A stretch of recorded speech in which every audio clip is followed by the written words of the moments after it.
Olá, é quarta-feira, 25 de janeiro e estamos juntos aqui em mais uma edição do Assunto do Dia na tela da Rede Brasil de Comunicação e que bom poder contar com o seu carinho e a audiência de sempre.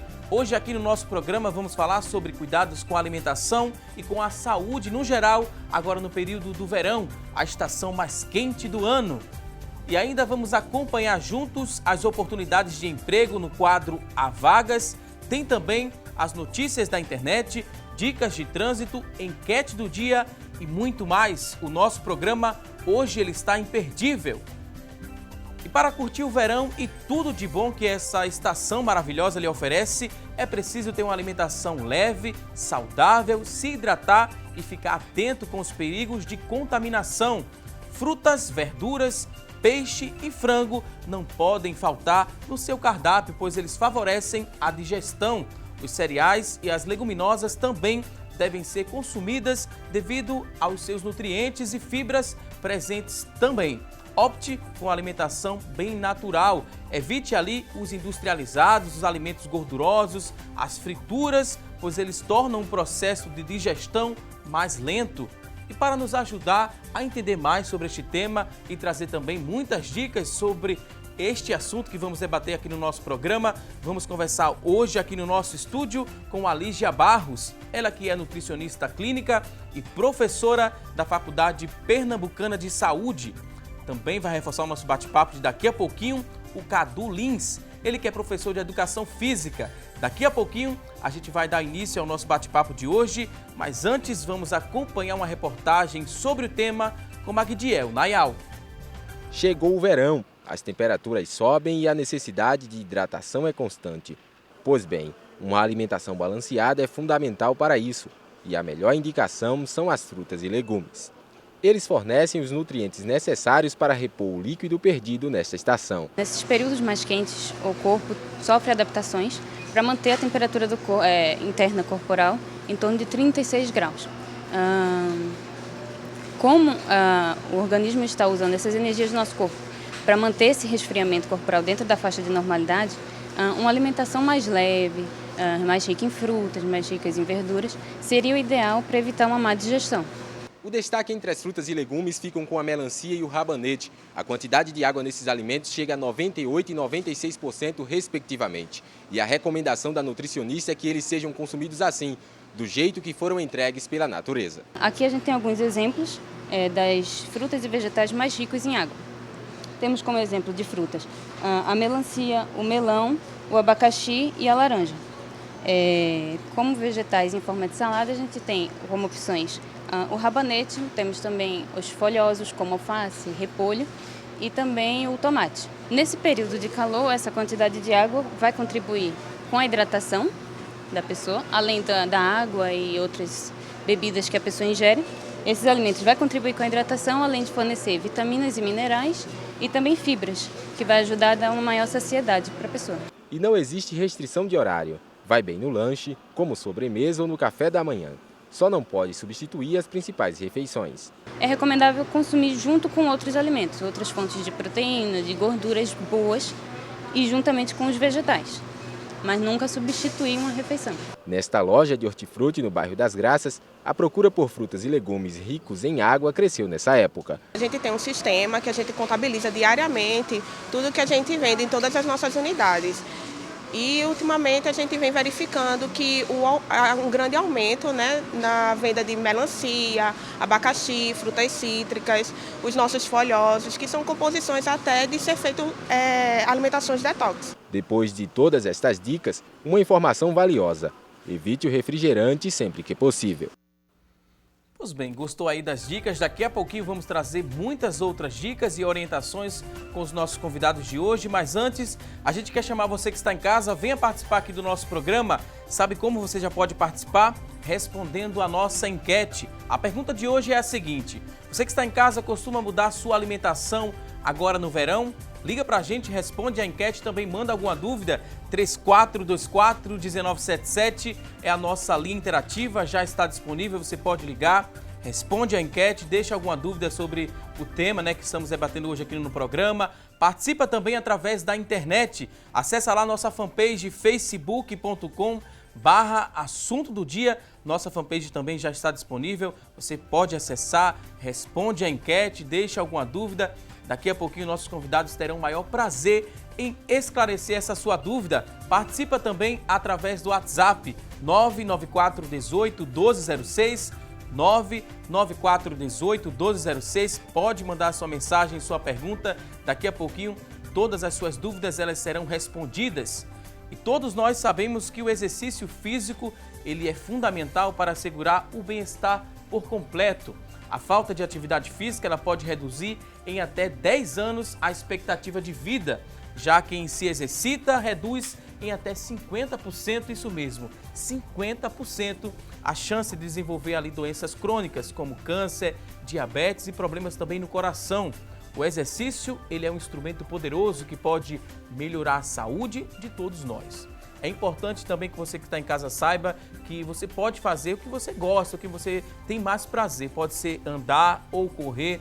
Qualquer exercício ele é bom, ainda mais quando combinado ali com uma alimentação saudável. E é isso que a gente vai debater aqui no nosso programa hoje, a combinação da alimentação saudável agora no verão, aliada à prática de atividades físicas. E primeiro vou dar aqui as boas-vindas aos nossos convidados, um prazer recebê-los aqui no Assunto do Dia para debater um tema, muito interessante que está em alta, Estamos no período mais quente do ano e a gente quer saber muitas dicas e orientações também.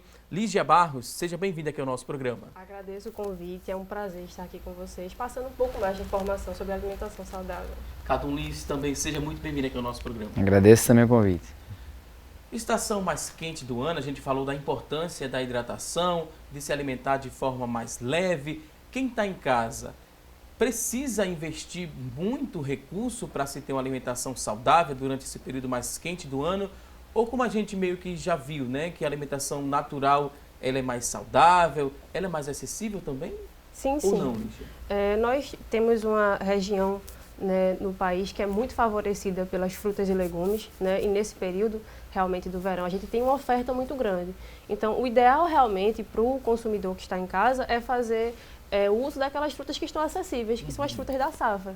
Como foi falado na matéria, as frutas que são ricas em água. Então a gente tem melão, melancia, manga, que são frutas realmente baratas. Então assim, a alimentação de verdade, que a gente fala de comer comida de verdade, não tem grandes custos. Então realmente você consegue manter sua saúde no verão sem gastar tanto, sem ter tantos ônus.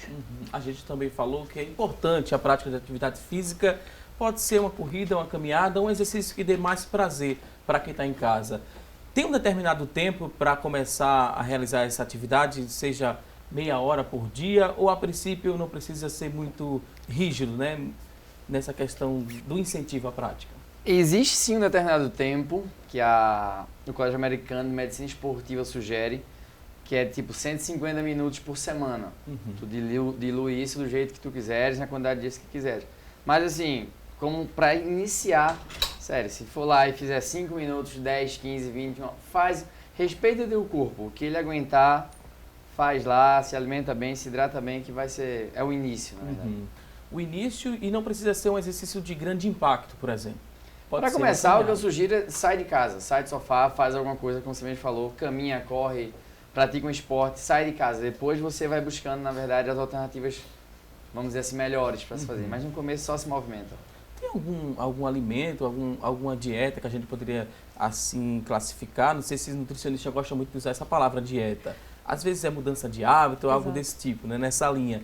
Mas existe alguma linha de alimento assim, que a gente poderia dizer que também pode ajudar a dar mais estímulo à prática de atividade física, dar mais energia ali naquela rotina para ser um incentivo a mais de eu levantar do sofá e praticar uma atividade? Nesse período, falando primeiro a questão da hidratação, que eu acho que apesar da gente morar no Nordeste e realmente sofrer com as altas temperaturas, a gente muitas vezes deixa de lado. Então acho que esse é o primeiro estímulo. O segundo é realmente fazer uma alimentação mais leve. E aí volto a falar aquilo que a gente também já viu na matéria. Então investir realmente nas frutas, verduras e legumes, nos cereais, em coisas que realmente não prejudiquem o metabolismo, a digestão, para que você não se sinta com mais fadiga, não se sinta mais cansado e realmente tenha mais ânimo para ir praticar o seu exercício. Principalmente para aquelas pessoas que não fazem nada, assim, essas primeiras trocas. Então, se você consome muitos alimentos industrializados, começar a introduzir algumas frutas, já realmente causa um impacto. A gente incentiva a sair, a levantar do sofá para praticar uma atividade física, mas quando essa rotina, né, ela fica mais séria, a pessoa fica ali focada na atividade, quer chegar a um resultado específico, ele pode continuar essa caminhada ou uma corrida ali no final de semana sem um acompanhamento, ou o ideal é que antes dele acelerar e ter esse hábito mais frequente, ele precisa procurar um especialista, precisa procurar um médico? Qual a primeira orientação que a gente repassa? Além de incentivar, o que é que a gente orienta esse telespectador que está pensando aí deixar o sedentarismo? E é muito comum nessa época, né, Cadu? Muito. Muita gente quer fazer as pazes ali com a balança no período mais quente do ano, do verão. É preciso procurar ajuda antes de tudo. Primeiro, provavelmente ele não vai nem conseguir aumentar a intensidade do treino dele se ele não procurar ajuda. Então, o ideal é ele fazer uma bateria de exames cardiológicos, procurar um profissional de educação física para esse saber a intensidade do treino que vai passar naquele dia, para aí sim ele conseguir progredir. É muito difícil progredir sem orientação. Então eu sei que as pessoas têm muita vontade de começar, mas isso pode ser até frustrante, você começar sem orientação e desistir. Então é melhor se organizar, faz suas baterias, procura um profissional de educação física e começar organizadozinho para poder não desistir. Um check-up também é muito importante, Sem né? Para ver dúvida, como é que sem está a dúvida. situação do coração e Sem outros dúvida, o órgãos. check-up é importantíssimo, até porque você vai exigir mais do coração durante o exercício, então tá tudo em dia, muito melhor.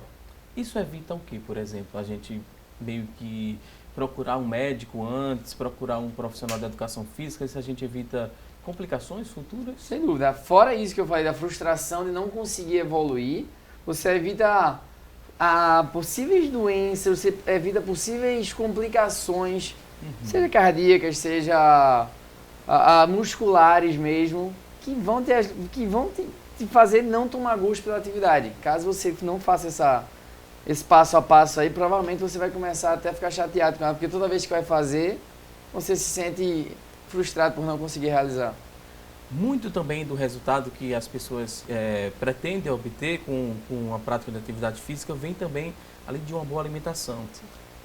Para início, né? Como é que eu devo me alimentar? Primeiro, o café da manhã. Como é que deve ser esse café da manhã? Deve ser um café da manhã mais leve?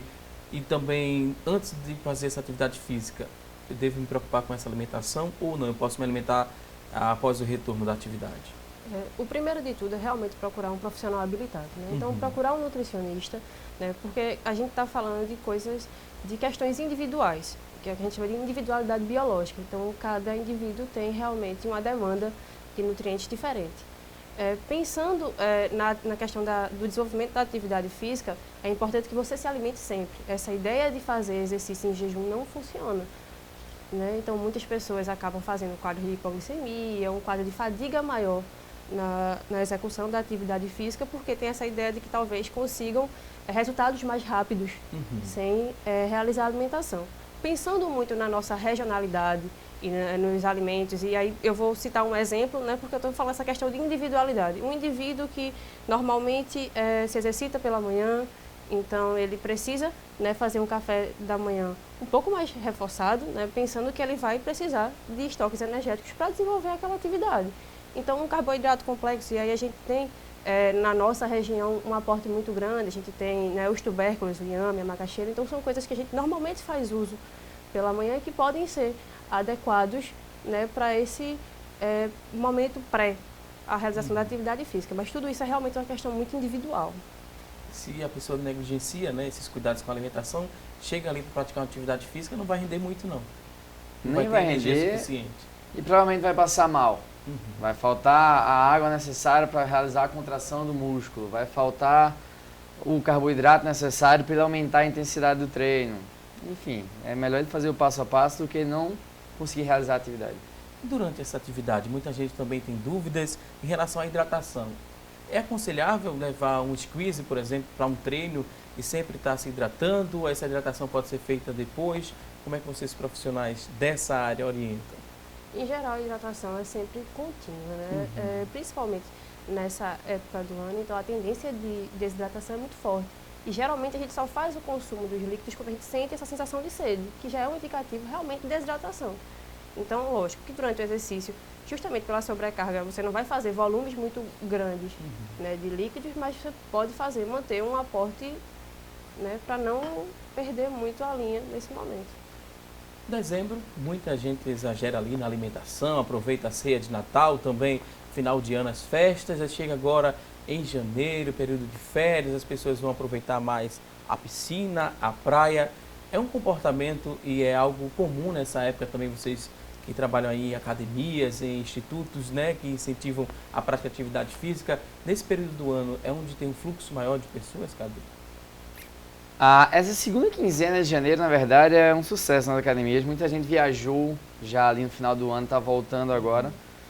Mas o grande problema é que elas estão aí há 45 dias em confraternizações, festas e férias e querem em mais 45, assim, daqui pro carnaval ficar com tipo o corpo que sempre sonhou. E assim, a gente não recomenda essa busca desenfreada por esse culto ao corpo, justamente porque tem que ser um processo saudável, gradativo. É um processo lento, que na verdade é o melhor indicativo, né? Agora a gente vai a um rápido intervalo, daqui a pouquinho tem mais assunto do dia. Até já!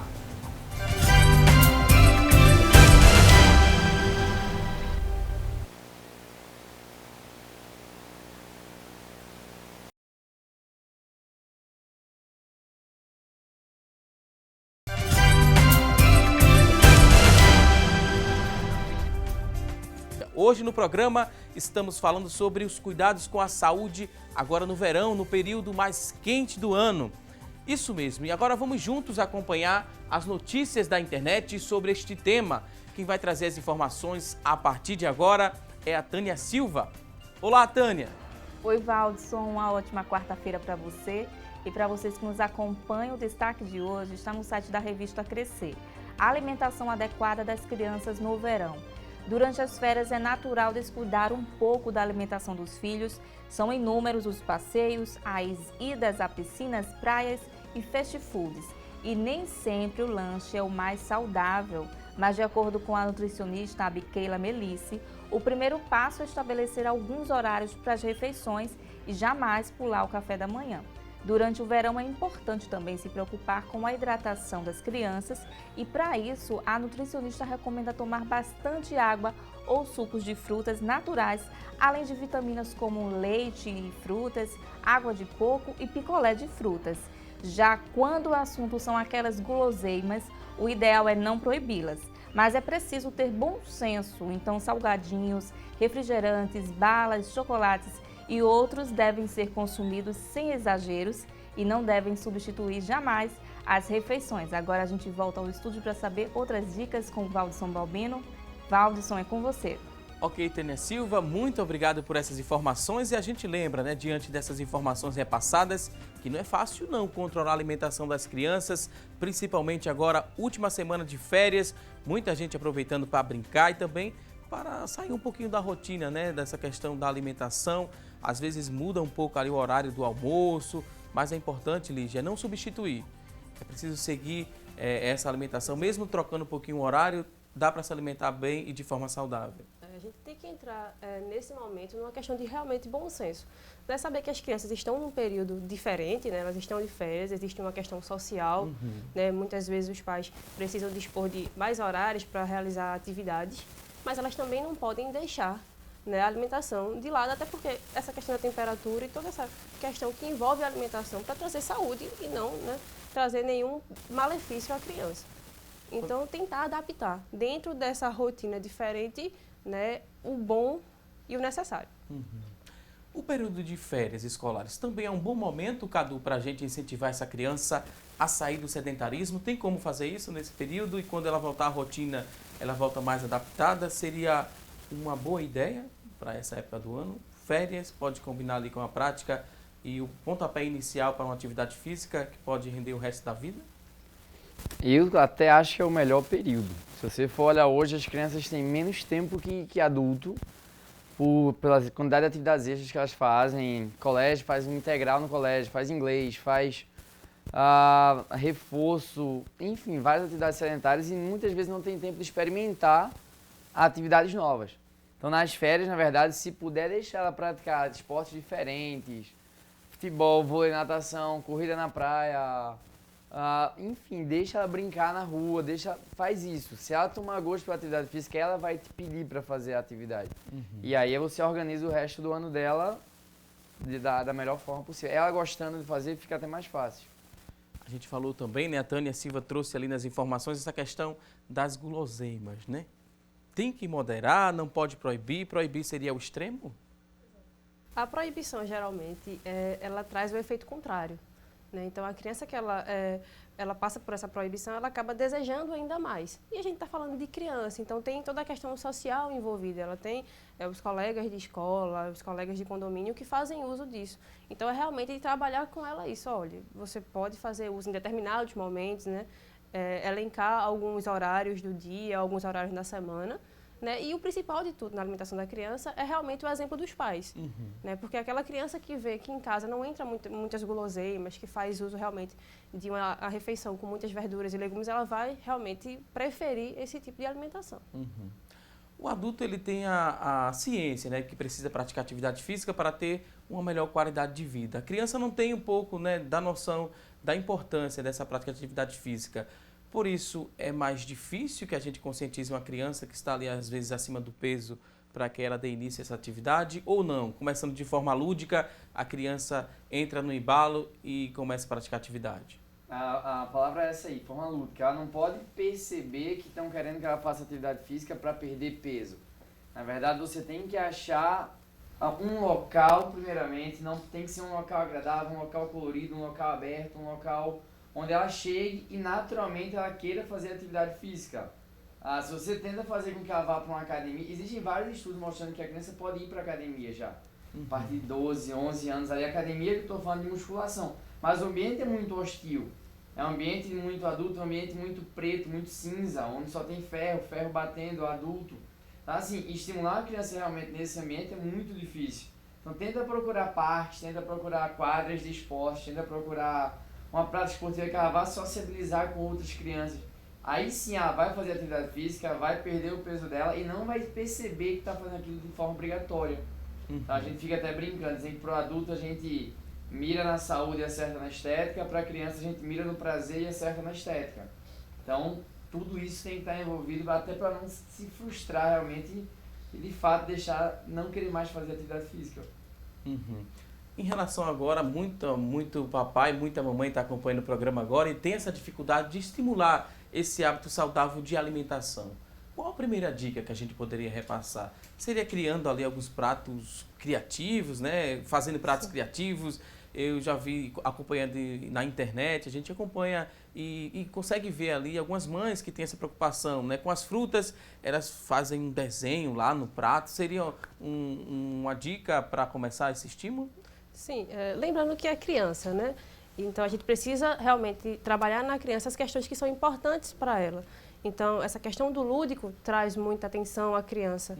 Outra questão que é muito importante é fazer com que a criança participe realmente dessa montagem do prato ou da alimentação de toda forma. Quais são as escolhas que ela vai fazer? Né? Trabalhar com ela essa questão de escolhas.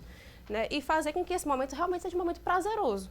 Não, a alimentação ela não pode ser um momento de brigas, sabe, de desconforto para a criança, porque senão ela vai criar realmente uma aversão e isso pode trazer problemas muito sérios no futuro.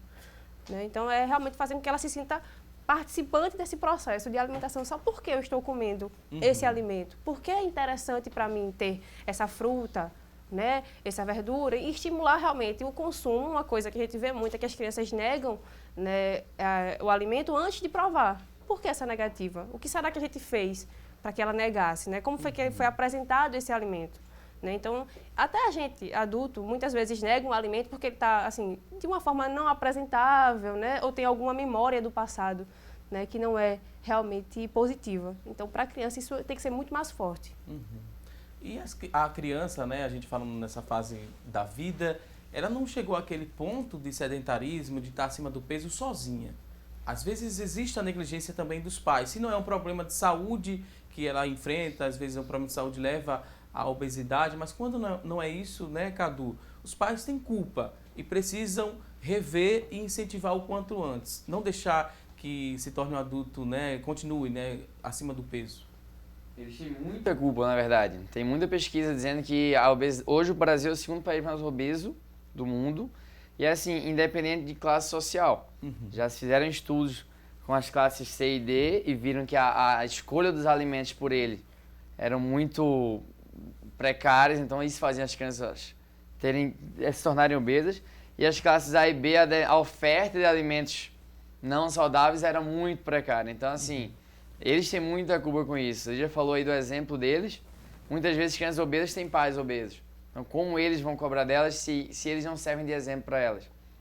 Fica até difícil, né? Isso na prática de atividade física e também no exemplo ali da alimentação, né? Os pais enchem a geladeira de refrigerante e no lugar de beber água, às vezes tomam refrigerante, exageram ali na pizza, né? Nas massas. Fica complicado, né? Tirar essa criança desse hábito. Pois é. O planejamento alimentar, ele é familiar.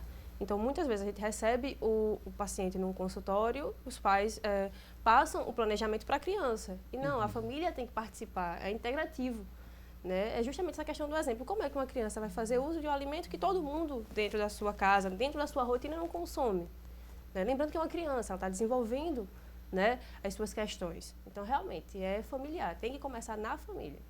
Ok, a gente sempre quando tem dúvida em determinado tema, a gente usa ali a internet como fonte de pesquisa e às vezes encontramos ali muitos mitos a respeito de determinados assuntos e não é diferente quando a gente fala em alimentação saudável e também na prática de atividade física. Então, para dar uma forcinha a você que está em casa nos acompanhando, a gente vai conferir aqui algumas informações e eu vou perguntar aos convidados se trata de um mito ou de uma verdade. Vamos ver o que diz aqui a primeira informação. A respeito da alimentação, mito ou verdade? A barrinha de cereal, ela é ideal ali para ser consumida no verão e é bom também para emagrecer. Mito ou verdade? Mito total. Na verdade, o emagrecimento ele vem de um conjunto de fatores. A gente não pode eleger um alimento como responsável pelo emagrecimento. É um processo muito complexo. Né? E aí, em se tratando de barrinhas de cereal, a gente tem que pensar que é um produto industrializado. Então, o primeiro passo para esses produtos é você olhar a lista de ingredientes. E muitas vezes, se você for em qualquer mercado, analisar um ingrediente. E o primeiro, que é o ingrediente de maior abundância naquele alimento, é o açúcar. Então, não é um alimento indicado. Então, assim, você pode, lógico, produzir barrinhas em casa, que até seria uma boa escolha para você em relação à família mesmo, mas não é um alimento bom para o emagrecimento, não. Ok, vamos à próxima tela. Temos aqui outra informação. Mito ou verdade, treinar em jejum emagrece? Mito ou verdade? Atletas muito condicionados em fase de pré-competição, eles conseguem fazer alguns treinos em jejum. Mas assim, ó, vamos falar de forma bem leiga aqui. Tu acha que tu conseguiria treinar com fome? Não. Tipo, tem uma nutricionista aqui pra dizer tipo, que é melhor tu comer de manhã, de tarde, de noite antes do treino. Então, por que tu acha que em jejum emagrece? Se tu não terias energia para poder fazer o treino. Então, assim, é um mito isso. A individualidade biológica tem que ser respeitada. Em algumas fases dá para se fazer os treinos, mas de maneira geral, para o público geral, não é uma boa dica, não. O nosso corpo ele vai precisar de energia, né? Vai precisar de nutrientes para poder fazer efeito ali aquele exercício. Exatamente. Se não estiver bem nutrido, o que é que acontece na prática? Até câimbras pode dar, por exemplo. Então, assim, tem até uma frasinha que era assim, você até consegue consumir mais calorias estando em jejum, mas por um curto período de tempo, assim, antes de você passar mal. Então, vamos lá, botar na balança. Vale a pena isso? E se for num contexto geral, tu passou mal, tu acha que tu vai querer treinar no outro dia? Não, não vai. Então, sério, é mito. Ok, vamos à próxima informação. Temos aqui outra tela. Mito ou verdade que a granola ela deve ser consumida durante o verão apenas no período da manhã? Mito ou verdade? Mito também. Lembrando que a granola, muitas e muitas vezes, ela vem adicionada de açúcar. Então, a gente volta àquela questão de realmente analisar as embalagens. E os componentes da granola, em geral, são cereais que têm alto índice glicêmico. Então, eles realmente não são indicados para consumo com frequência. E aí, se você realmente conseguir produzir uma granola com mais fibras, com menos alimentos de alto índice glicêmico, você pode fazer uso, de acordo com a sua prescrição dietética, em outros horários. Aí vai realmente depender do que foi planejado para você naquele dia. Ok, vamos à próxima tela. Temos aqui outra informação. Queremos saber se é mito ou verdade. Olha só, Cadulins, o abdominal, ele ajuda a queimar ali a gordura concentrada, né? Que geralmente a gordura gosta muito de ficar concentrada aqui nessa região abdominal. Será que o exercício abdominal ele ajuda a queimar gordura? Mito ou verdade? É um mito. Assim, deixa eu explicar essa parte. Não existem exercícios específicos para queima de gordura localizada. Então, abdominal é um exercício bom, mas que num contexto com outros exercícios vai queimar a gordura de forma geral. Mas dizer que só ele vai queimar a gordura da barriga, mito, não vai. Por que essa gordura insiste em ficar acumulada nessa região do corpo? É Como uma que a região gente- que tem mais, a gente chama beta-receptores, que é tipo, as células de gordura se acumulam mais. Por incrível que pareça, é uma região... deixa eu pegar minha frase aqui para não me pegarem pela palavra. Que você até perde mais gordura, mas assim, você tem muito mais gordura. Então, em números absolutos, ela sempre vai ter esse cinturão aqui de... essa camada gordurosa, a não ser que você realmente converse com Lígia e ela... Tem que conversar com Lígia, né? Que eu acho que essa é a primeira dúvida. Quem quer, né, perder peso e ficar com um corpo legal, vai ao nutricionista e pergunta logo, né? O que é que eu faço? Porque parece que tudo que eu me alimento, tudo que eu como, vai para essa região aqui, para a região do abdômen. É uma dúvida bastante comum e frequente no consultório. Tirando os apelos estéticos, né? Nós moramos numa região litorânea, então a questão da praia acaba né, trazendo muita, como é que eu posso dizer, sagacidade em relação a esse assunto. Mas é uma queixa frequente demais, principalmente porque realmente o acúmulo é maior, então todo mundo de alguma forma está um pouco insatisfeito com aquela região. E a gente nunca está satisfeito, né? A verdade é que o ser humano tem sempre alguma coisa que quer modificar um pouco mais. Ok, vamos ver o que diz aqui a próxima informação. Outra tela, mito ou verdade, o café ele deve ser evitado no verão por conta do calor? Mito ou verdade? Então, não necessariamente. Né? Eu acho que o grande problema do café atualmente é a forma como a gente adoça. Né? Então, muitas pessoas fazem uso realmente de muito açúcar refinado. Né? Então, não. Se você consegue fazer o seu café, e muitas pessoas estão realmente condicionadas, né? Até fazem sintomas adversos quando não tomam aquele cafezinho pela manhã, a enxaqueca é até um sintoma bem frequente. Não vejo problema, não. É realmente cuidado com a quantidade, né? E cuidado com a forma de adoçar. O café ali ajuda também no pré-treino, dá um pouquinho mais de estímulo para quem vai praticar alguma atividade física? Existem alguns estudos que dizem que ele ajuda por conta da cafeína, mas assim, existem outros já dizendo que quem toma muito café durante o dia, ele já não vai fazer mais esse efeito todo, não, pelo pré-treino. Então, Cadu, eu, por exemplo, eu não tomo café, que é a opção minha mesmo. Se eu realmente tomar um pouco de café, assim, realmente ele me dá uma, vou chamar de energia extra, mas para quem já passa o dia tomando litros de café, sinceramente, não é no pré-treino que ele vai... Essa linha de pensamento também se adota ali quando se fala do termogênico, que tem a composição de cafeína para estimular o treino. Quando eu passo a tomar com uma certa frequência, passa também a não fazer mais efeito, Cadu? Exatamente. Aí Assim você vai também. querer novas doses, você vai querer aumentar essa dose, e aí quando vem os problemas e riscos à saúde. Ok, é bom a gente lembrar também que os suplementos é muito importante que eles sejam, né, repassados por quem entende do assunto, por um especialista, por um nutricionista também, para evitar problemas futuros. Exato. É muito sério, né? Pois é, a gente vê assim, um uso desenfreado e quando a gente para analisar realmente as amostras populacionais, a maior parte da população que faz uso não necessitaria. Né? Então a gente consegue, né, com a alimentação adequada, fazer um aporte de proteínas bom, sem necessariamente o uso de suplementos. Então realmente tem que ser com um acompanhamento profissional especializado. Ok, vamos conferir agora o que diz a próxima informação. Temos outra tela aqui, mito ou verdade, que usar roupas para fazer suar mais ali durante o treino aumenta a queima de gordura? Mito ou verdade? Aumenta a desidratação, né? Você vai suar mais. Então aí na verdade é um mito, porque se você suar mais e não repõe essa hidratação, você acaba não conseguindo fazer seu treino na intensidade que você conseguiria. Então é um mito.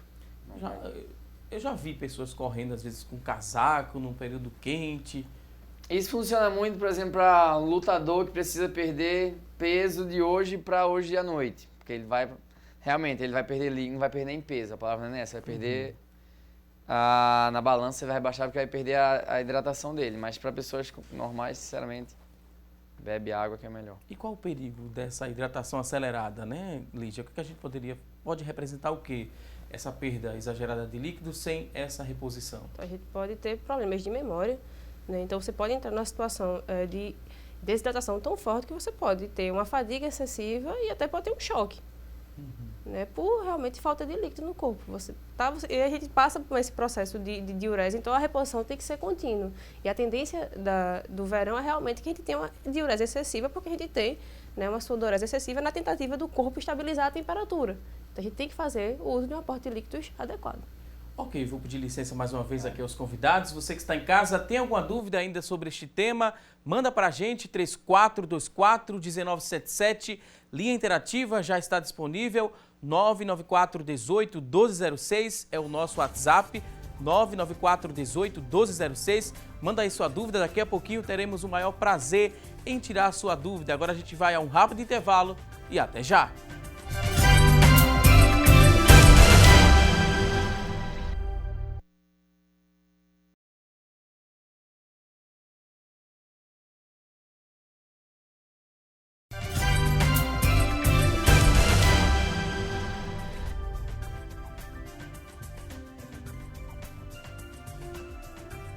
Estamos de volta com mais assunto do dia e a partir de agora a gente vai ver aqui um resumo do que as equipes de jornalismo da Rede Brasil de Comunicação estão apurando nesta manhã. A nossa equipe de jornalismo está acompanhando uma ação da Polícia Rodoviária Federal e essa ação também em conjunto ali com o Ministério Público do Trabalho. Está sendo realizada na BR-101 e esses órgãos eles estão alertando os motoristas sobre o trabalho escravo, isso mesmo, isso em alusão à Semana de Combate ao Trabalho Escravo no país. Quem está acompanhando essa ação e tem outros detalhes, é o repórter Magdiel Nayal que vai conversar com a gente a partir de agora. Magdiel, bom dia para você. O direito de ir e vir, não ter água. Então, situações dessas. Bom dia, Valdson. Bom dia a quem está com você aí no estúdio, também aos telespectadores da Rede Brasil de Comunicação. Essa ação está acontecendo aqui na BR-101, onde fica o posto da Polícia Rodoviária Federal. Nós estamos aqui, está acontecendo uma palestra, os motoristas são abordados por agentes da Polícia Rodoviária Federal, são trazidos até aqui para participarem dessa palestra. Estou aqui com o Cristiano Mendonça, ele que é assessor de comunicação da Polícia Rodoviária Federal, e ele vai contar um pouquinho para a gente como é que acontece essa abordagem e o que é que os motoristas vão encontrar aqui nessa palestra. Bom dia. Bom dia. A PRF ela realiza abordagem a veículos e convida motoristas e passageiros a participarem de uma palestra que traz informações sobre a questão do trabalho escravo, desde a questão de que forma ele pode identificar esse crime, até também de que forma ele pode denunciá-lo. Então, são realizados, além da palestra, também a exibição de vídeos sobre o tema. Muito bem. Quem participa dessa ação junto com a Polícia Rodoviária Federal é o Ministério Público do Trabalho. E aqui está a procuradora do Ministério Público do Trabalho, Débora Tito. Débora, conta um pouquinho pra gente como é que é possível identificar uma situação de trabalho escravo. O trabalho escravo contemporâneo, ele não é mais aquela figura do homem acorrentado no pelourinho. As correntes modernas são outras, mas a gente pode identificar como graves violações à dignidade do trabalhador. Por exemplo, você chegar numa fazenda e o trabalhador está sem água, está sem equipamento de proteção, está sem mínimas condições de higiene, fazendo suas necessidades ao céu aberto, com documentos retidos e muitas vezes, a maioria das vezes, sequer sem ganhar o salário mínimo e devendo ao patrão. Então são situações de escravidão contemporânea que a gente quer alertar a população para que identifique e denuncie. E como é que é possível denunciar? Como é que o cidadão, identificando a situação dessa, denuncia ao Ministério Público? Pode denunciar pelo Disque 100, ficando totalmente anônimo, que é um telefone gratuito da Secretaria dos Direitos Humanos nacionalmente, e também pelo site www.mpt.mp.br. Obrigado, Débora. Valdson, como você disse, essa ação acontece porque se aproxima aí o dia de combate ao trabalho escravo, próximo dia 28. Outras informações a gente vai trazer no Jornal Estado às 18 horas. Valdson, voltamos com você. Ok, Magdiel, muito obrigado por essas informações. Fica aí o recado para você que está nos acompanhando e a gente vai dar sequência aqui ao nosso programa. No bloco anterior, estávamos falando aqui mitos e verdades a respeito da alimentação saudável e também da prática de atividades físicas. Agora a gente vai dar sequência e saber aqui dos nossos convidados se essas informações são mitos ou verdades. Vamos ver agora. A próxima informação é a seguinte: beber água durante a refeição é essencial? Mito ou verdade? Sei que é uma dúvida comum, muita gente tem essa dúvida se deve se alimentar ingerindo algum líquido, por exemplo. Mas beber água durante a refeição, ela é essencial? Mito ou verdade? Não diria essencial, né? Existem estudos que falam que não há prejuízo algum em relação ao uso de líquido durante a refeição.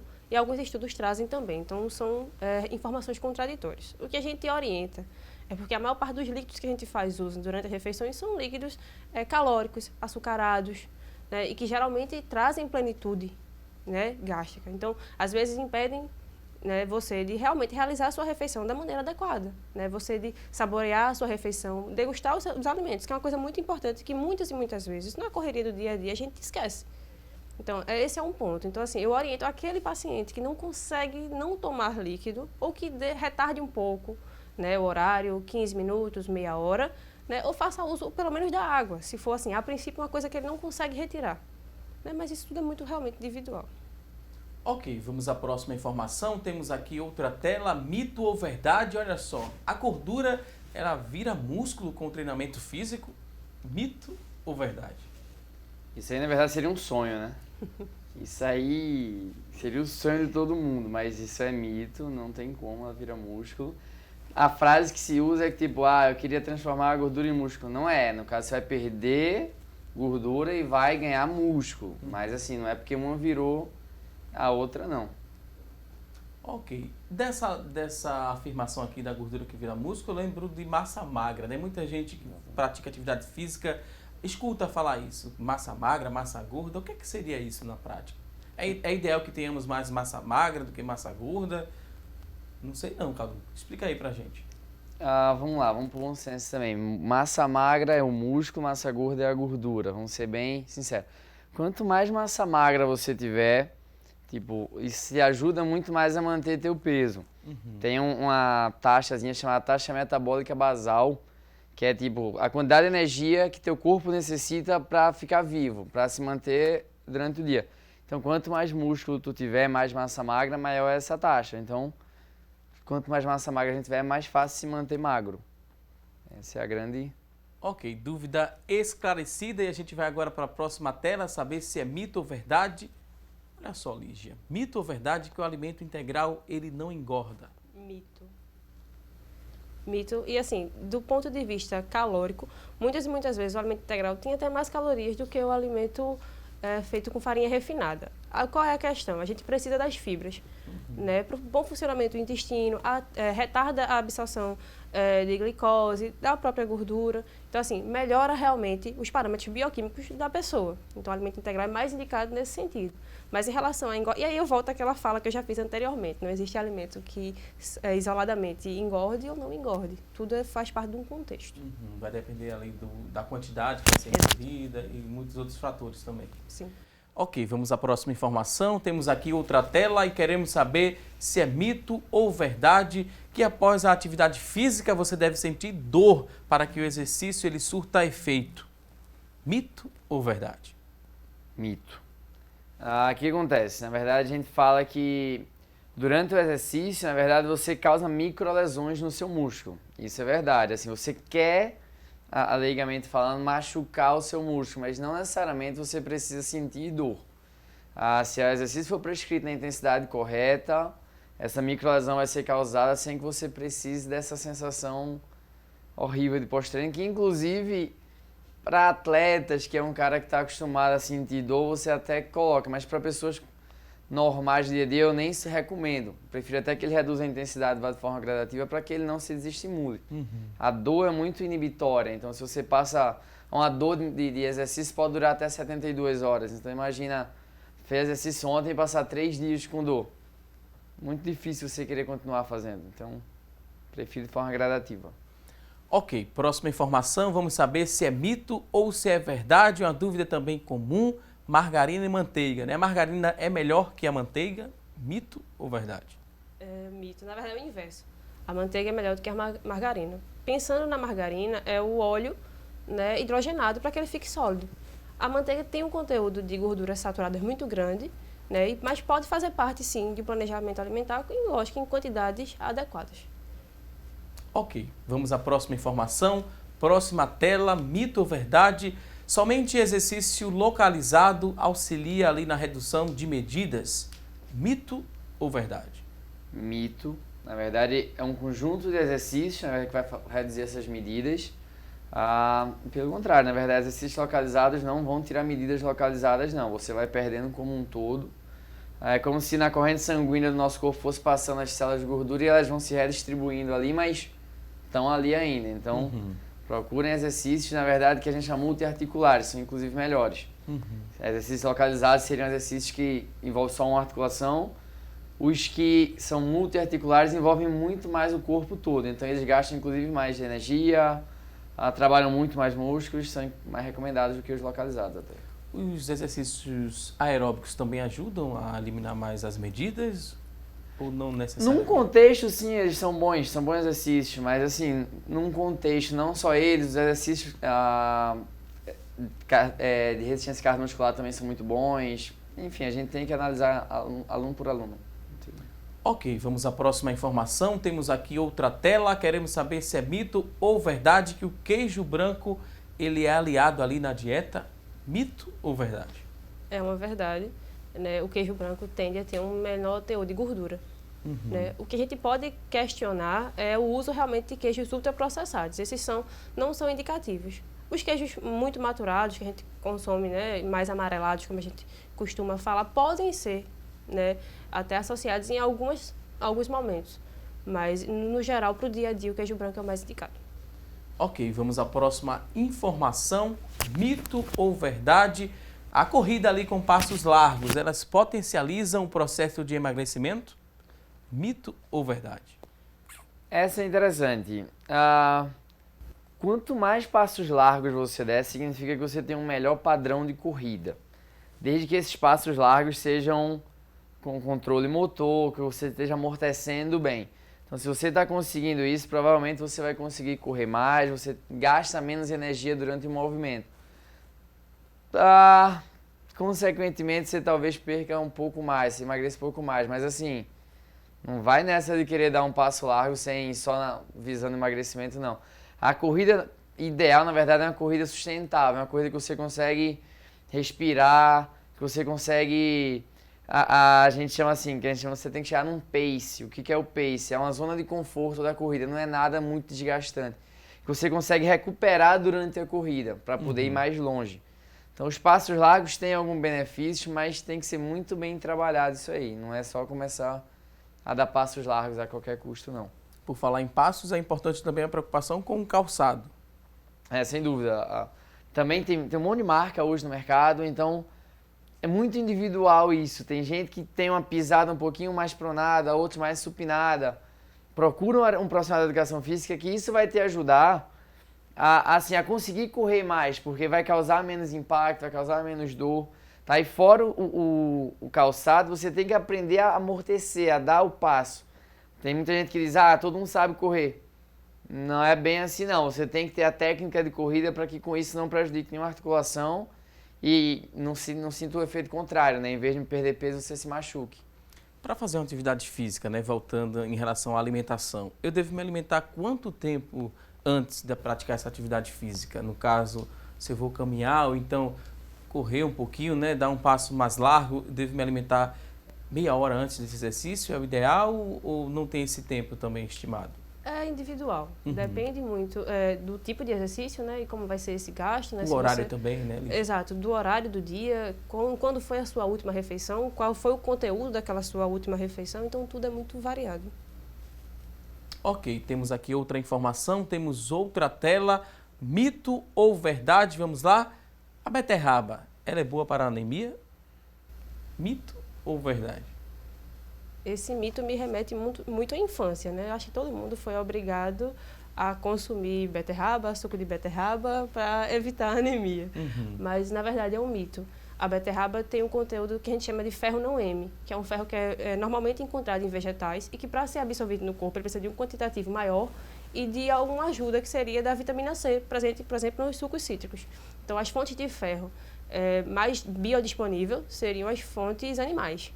Então, a beterraba pode auxiliar no processo, mas não, de maneira geral, ela não é boa para anemia. Deve ser por causa da cor, né? O vermelho ali remete ao sangue, muita gente tem esse mito, acredita há muito tempo. Próxima informação, temos aqui outra tela, queremos saber se é mito ou verdade que o exercício físico ele só começa a funcionar depois de meia hora de atividade. Mito ou verdade? é mito. Na verdade, o exercício físico funciona muito mais baseado na intensidade que você está realizando do que na duração. Então, tem gente que não consegue imprimir essa intensidade desde o começo, então só vai dizer que gasta gordura depois desse tempo. Mas não, tem muito mais a ver com a intensidade do que com o tempo que você realiza. Ok, vamos à próxima informação, próxima tela, mito ou verdade que o chocolate ele entra ali como inimigo da dieta. Mito ou verdade, Lígia? Depende.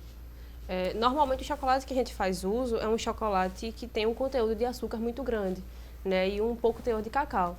O cacau tem compostos antioxidantes que são extremamente importantes para manter prevenção da formação de radicais livres que vão retardar, prevenindo isso, retarda o envelhecimento. Então, o chocolate que seria bom para a dieta seria aquele chocolate com maior teor de cacau. Então, um chocolate 70% de cacau, até 100%, que geralmente são chocolates mais amargos. E nós temos um apreço pelo sabor doce. Então, assim, ele pode ser um aliado na dieta nessas questões. Ok, vamos à próxima informação. Temos aqui outra tela, queremos saber se é mito ou verdade. Se exercitar só aos fins de semana não compensa, Cadu? Mito ou verdade? Eu vou ficar em cima do muro aqui, porque assim, eu acho que todo mundo deve se exercitar. O ideal, 7 vezes por semana, se não der 6, 5, 4, 3. Mas existem muitos estudos que assim, você correr uma vez por semana, é melhor você não correr, devido à sobrecarga que você vai dar ao seu coração, ao seu corpo, e depois você não vai dar nenhum estímulo. Então, na verdade, vou ficar como verdade aí também. Para se exercitar é melhor você fazer um planejamento do que ir uma vez só. Ok, vou pedir licença mais uma vez aqui aos nossos convidados, porque eu tenho um recado, um ótimo recado e um convite para fazer a você que está em casa nos acompanhando. Atenção, porque começa nesta quinta-feira, dia 26, e vai até o próximo domingo, dia 29, a 17ª edição do Congresso de Adolescentes da Igreja Evangélica Assembleia de Deus em Pernambuco. A abertura acontece às 18 horas, nesta quinta, na sexta e no sábado, nos turnos da tarde e também da noite. No domingo, dia 29, no turno da manhã e também no período noturno à noite. O grande encerramento acontece lá no domingo à noite, no Templo Central, né? E esse ano o tema do congresso é Vivendo como Servos de Deus. É o tema principal também de todos os estudos bíblicos do congresso. Este congresso é da Igreja Evangélica Assembleia de Deus em Pernambuco. É o maior evento voltado para os adolescentes aqui no estado de Pernambuco e vai proporcionar aí a todos os participantes momentos de louvor, de adoração e meditação também na palavra de Deus. Então fica aí o convite para você que está nos acompanhando, incentive o seu filho aí ao congresso, começa nesta quinta, amanhã. E, ok? Recado dado e agora a gente vai a um rápido intervalo, daqui a pouquinho tem mais assunto do dia. Até já!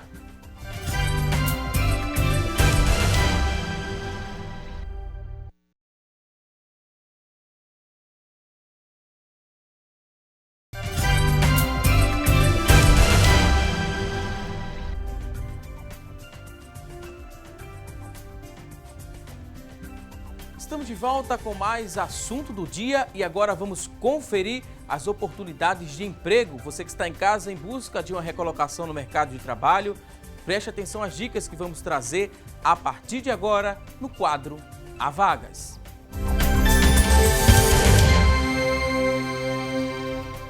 Então vamos aqui no nosso telão, vamos ao que interessa, as oportunidades de trabalho. Você que está em casa em busca aí dessa recolocação, preste atenção nas dicas. Agora tem uma vaga para corretor de seguros, exigência de ensino médio completo, experiência de 6 meses, R$ 968 é o salário, uma vaga para corretor de seguros. Próxima oportunidade, vamos conferir.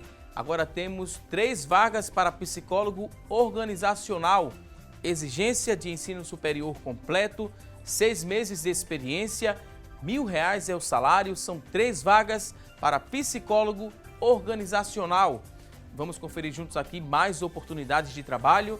Uma vaga agora para auxiliar de faturamento, exigência de ensino superior completo, 6 meses de experiência, R$ 937 é o salário. E fica a observação que essa vaga ela é exclusiva para pessoa com deficiência. Você que está em casa se interessou por uma dessas vagas? Essas vagas elas são do Sistema Público de Emprego, Trabalho e Renda. Ele fica localizado na Avenida Rio Branco, número 155. O telefone para contato, papel e caneta na mão, é o 3355-2900, 3355-2900. Muito boa sorte para você que está em casa em busca de uma recolocação no mercado de trabalho. Agora vamos seguir aqui com o nosso programa respondendo as perguntas que chegaram através da nossa linha interativa. 3424-1977, você que ligou, mandou sua dúvida, vamos responder a partir de agora. Ainda tem dúvidas? Manda através do WhatsApp 99418-1206, 99418-1206, acesse o WhatsApp, deixa a sua pergunta. Agora a gente vai ver aqui as dúvidas da linha interativa. A primeira é do Eduardo Francisco de Piedade, ele tem 32 anos e ele quer saber o seguinte: estou querendo ingressar na academia, já fiz o exame de coração e não acusou nada. Ele diz o seguinte: devo fazer o exame ergométrico também antes de entrar na academia? Isso é ideal? O que a gente poderia responder para o Eduardo Francisco de Piedade? Na verdade, assim, existe um questionário canadense chamado Parquet, que é um questionário onde se respondem 8 perguntas, sim ou não. E para que esse questionário foi desenvolvido? Foi desenvolvido justamente para não ser mais um empecilho, ir ao médico não ser mais um empecilho para você começar o exercício físico. O exercício físico hoje é visto como um remédio para você, um remédio diário. Então, por que eu vou colocar tantos empecilhos? É um questionário aceito mundialmente que nas academias se usam. Então, assim que ele entrar na academia, vai ter uma avaliação física da academia e provavelmente, não conheço uma academia que não use, esse questionário vai ser feito. Se acusar alguma coisa, eles pedem isso, mas minha orientação é pode ir para a academia, já começa, os professores vão indicar uma intensidade boa para o começo dele, então não tem problema não, já pode começar. Ok, vamos à próxima pergunta. Temos aqui outra dúvida. Tânia Andrade, ela que é de Areias, tem 51 anos. A dúvida dela é a seguinte: tomar chá verde morno em jejum emagrece? E a outra dúvida dela é tomar água morna também emagrece? O que a gente poderia responder para a Tânia Andrade? A água morna vai ajudar a ativar o seu metabolismo, né? Então sua digestão vai estar realmente mais rápida, mas emagrecimento não. O chá verde tem um conteúdo termogênico bom, mas assim, alguns estudos já trazem que para a gente ter realmente um efeito corpóreo visível, a gente teria que fazer uso de uma grande quantidade por dia, até maior do que a quantidade de líquidos necessárias. Então, não necessariamente emagrece os dois. O chá verde pode ser um aliado muito importante nesse período de emagrecimento, mas isoladamente não. Por falar em chá, né, quando a gente fala em atividade física, perder peso, tem agora um chá que está bem em alta, né, o chá de hibisco. O que a gente poderia falar desse tipo de chá? É recomendável também? Não é? Ele é diurético? Tem essa questão do efeito diurético que acaba dando a impressão de que a gente está perdendo peso. Na verdade, a gente está perdendo o conteúdo líquido do corpo. Não existem estudos atuais, né, assim, estudos realmente, né, com efeitos bem feitos, meta-análises que tragam uma comprovação do hibisco em relação ao emagrecimento, não. Ok, vamos à próxima pergunta. Temos aqui outra participação, outra dúvida agora da Vanessa Maria, ela que é do Cordeiro, tem 45 anos. Ela diz o seguinte: faço 50 minutos, 6 quilômetros de caminhada. Olha só, 6 quilômetros de caminhada em 50 minutos. 1 quilômetro andando e 1 quilômetro correndo. Tem 1,63 m, 56 quilos. Ela diz que minha alimentação é balanceada. Estou me exercitando corretamente para emagrecer? O que a gente poderia falar aqui para a Vanessa Maria? 45 anos, 50 minutos, 6 quilômetros de caminhada, 1 quilômetro andando, outro correndo, 1,63 m, 56 quilos. Ela está fazendo, na verdade, um treino chamado aeróbico de baixa intensidade. Apesar dela correr 1 quilômetro, ela tem outro quilômetro caminhando. Então, o espaçamento está muito grande. Minha recomendação para ela, sem conhecer, sem fazer nenhuma avaliação mais precisa, é que ela reduza esse tempo da caminhada. Ela aumente o tempo da corrida. Já comece aos poucos a aumentar de 1 km para 1 km e 200 correndo, para 800 de caminhada. Passe um tempo, depois 1 km e 500 correndo para 500 de caminhada. Para daqui a pouco ela não está mais caminhando, ela está correndo. O aumento da intensidade vai gerar um gasto calórico maior, vai gerar aquelas microlesões que a gente falou antes, maiores. Então, assim, vai ajudar no processo de emagrecimento.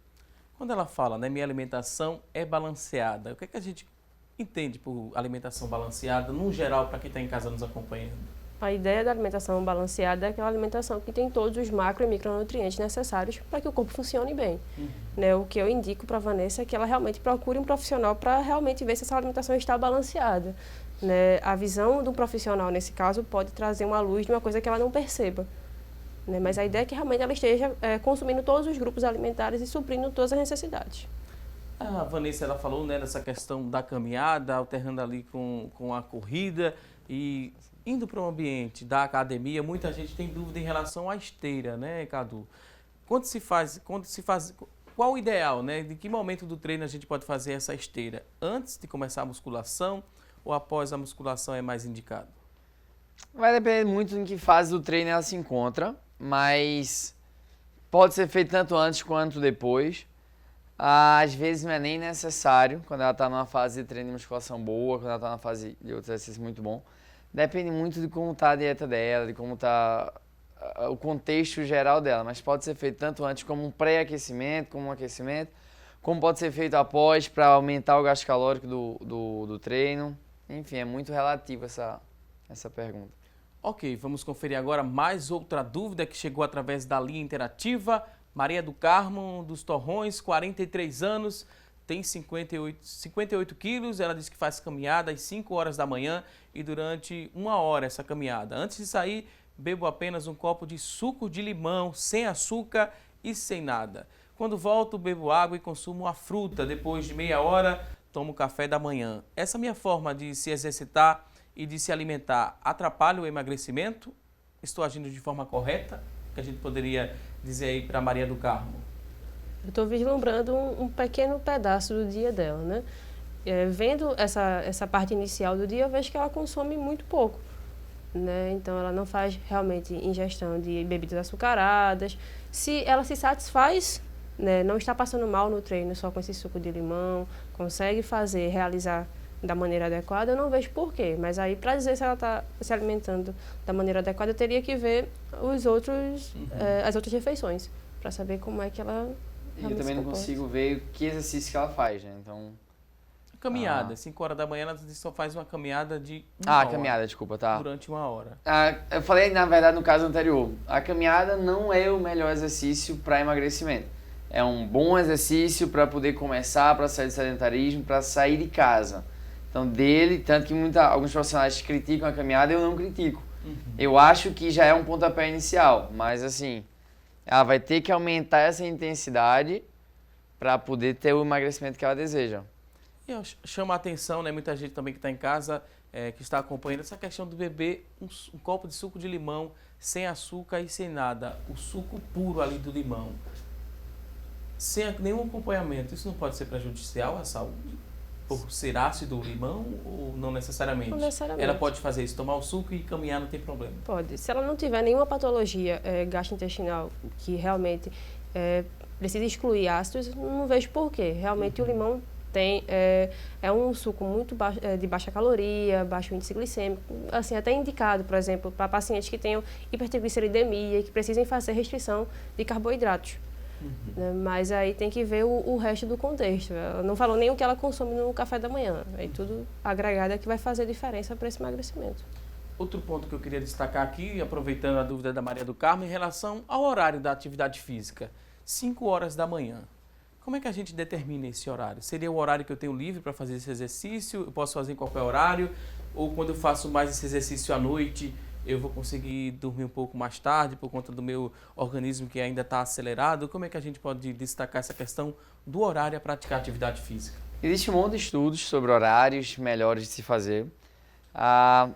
Chegou-se a discutir que às 10 da manhã era um horário ideal para se fazer exercício, assim, num modelo de vida perfeito. Mas, assim, a conclusão hoje mais aceita é: adeque o exercício à sua rotina. Adeque a dieta à sua rotina. Quem pega às 7 da manhã e larga aí 1 da tarde, como vai fazer exercício às 10? Não tem como, então não pode usar isso como desculpa. Verdade. E, na verdade, esse 10 da manhã foi eles queriam achar um número e acharam aí. Se chama cronobiologia esse estudo, mas adeque a sua rotina. Na verdade, o exercício não pode ser um empecilho para a sua vida, tem que ser um auxílio. Em relação agora à alimentação, a questão dos horários, né? Muita gente fala, né, que tem que tomar o café da manhã, entre o café da manhã e o almoço tem que ter um intervalo, ali nesse intervalo tem que ter um lanche, depois almoço, outro lanche, a janta. Isso é o ideal mesmo? Nessa rotina que a gente vive hoje, tem como obedecer, se isso for uma regra, ou é mais complicado? A gente tem que parar de pensar na alimentação como um conjunto de regras, né? A alimentação ela tem que se adequar à rotina do indivíduo, né? E a sua demanda corpórea. Então, aquele indivíduo que, por exemplo, não sente fome entre as principais refeições, ele não necessariamente precisa fazer uso do lanche. A gente tinha, no passado, a ideia de que o consumo do alimento de 3 em 3 horas aumentava, né, a taxa metabólica basal e ajudava no processo de emagrecimento. Isso não necessariamente é verdade. O que a gente preconiza são as questões de fome, né, de realmente fazer com que aquele indivíduo mantenha, né, a sua regularidade alimentar, consumindo o maior número de nutrientes possíveis, né, e não tendo nenhum mal-estar em relação à sua alimentação. Uhum. À noite é bom pegar um pouco leve na alimentação, Sim, né? Porque para dormir vai ficar complicado se alimentar muito à noite, exagerar, a digestão vai ficar difícil, né, de pegar logo no sono. O que a gente precisa, na verdade, é sentir o nosso corpo. Nosso corpo dá sinais, né? Os sinais de fome, os sinais de saciedade. Por exemplo, a questão da digestão no período noturno é muito simples. A gente tem que entender que a gente vai passar um longo período de repouso. Então, o consumo de alimentos que dificultem essa digestão vai ser mais complicado. Mas aí vai depender também da sua questão de saciedade. Se você consegue fazer uso de um alimento, né, que precisa realmente de um maior esforço para digerir, não tem problema, não vejo porquê.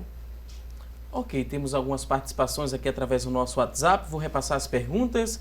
Maria José, ela de Nova Descoberta, ela diz o seguinte: o meu filho ele perdeu peso muito rápido após entrar na academia, ele fazia exercícios também em casa.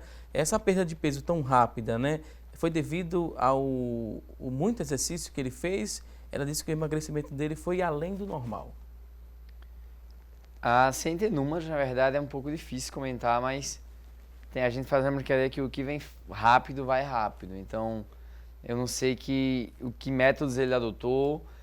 Quando a gente tem outra brincadeira que a gente faz, que é que quando você está sedentário, a grande vantagem é que você realmente tende a perder mais rápido no começo. Mas assim, eu não sei o que bem ela está falando além do normal. Tem uma perda de peso aí de 1,5 até 2 quilos mês, que é aceitável hoje na comunidade da gente da nutrição, da educação física. Então eu não sei o que é anormal para ela, mas o que vem fácil geralmente vai fácil. O que vem rápido geralmente vai rápido. E existe um perigo, né, nesse efeito sanfona. Sim. Que a gente entende. A pessoa emagrece, depois recupera tudo e às vezes além, né, do peso que estava antes. É muito perigoso isso. Pode acarretar em vários problemas à saúde. Geralmente esse emagrecimento excessivo, em muitos casos, está associado a dietas muito restritivas. Né? Então você acaba não consumindo o que é necessário. Né? E existe também o efeito da compulsão alimentar. Aquele paciente que faz uma restrição, ele tende a cair nesses episódios. Ele vai compensar em algum momento. Né? Porque o corpo está pedindo. Assim, existem também questões, enfim, individuais mexendo com isso. Então, é um risco muito grande. E aí ele não vai entrar no que a gente chama de reeducação, porque a alimentação ela é uma coisa que a gente faz diariamente, né? Várias vezes ao dia. Então, se você não tem uma rotina, se você entra numa rotina de excessos, isso vai ter um retorno. Ok, temos aqui outra participação da Miriam. Ela quer saber do Cadu. Ela quer saber o seguinte: qual tipo de exercício para uma pessoa sedentária? Então, ela tem, na verdade, que achar um exercício que ela goste. Ela tem que ela gosta de fazer? Caminhada, corrida, como que ela está de tempo? Ela se sente bem dentro de uma academia. A academia é um local legal porque ela vai ter orientação de vários profissionais da área. Ela gosta de praticar um esporte, vai procurar um esporte. Mas a grande dica é sair de casa, não espera as condições ideais para isso não. Não espera ir no médico, não espera ir no nutricionista. Isso vai acontecendo, tá? Isso vai acontecendo. Então sai de casa, começa com essa caminhada que provavelmente tem uma praça perto da casa dela, tem um parque, e depois ela vai escolhendo o ideal. Mas a academia é um local bom para ela. Brincando com a Miriam, né? O primeiro levantamento de sofá, né? Esse é o primeiro. Do sofá. Parar o de copo para ir para o sofá. Temos aqui outra participação, Cristiano Oliveira, de Tegipió, tem 46 anos, ela disse que está fazendo caminhada 3 vezes na semana, isso durante 1 hora, para ajudar na circulação. Ela quer saber se isso ajuda mesmo a melhorar a circulação. Ela disse também que no período menstrual ela sente muitas dores. Será que vai ajudar essa caminhada durante 3 vezes na semana, durante 1 hora? A circulação e para sentir menos dores. Partindo do princípio aí que ela está buscando a melhora da circulação, vai sim melhorar. A partir do momento que você levanta do sofá e começa a fazer uma caminhada, o fluxo sanguíneo da gente vai mais para os membros inferiores mesmo. Então vai sim ajudar nessa busca dela. Em relação ao emagrecimento, vão ter que sofrer alterações aí, mas em relação a essa busca por essa melhora da circulação, sim, tá bom, tá funcionando, vai funcionar bem.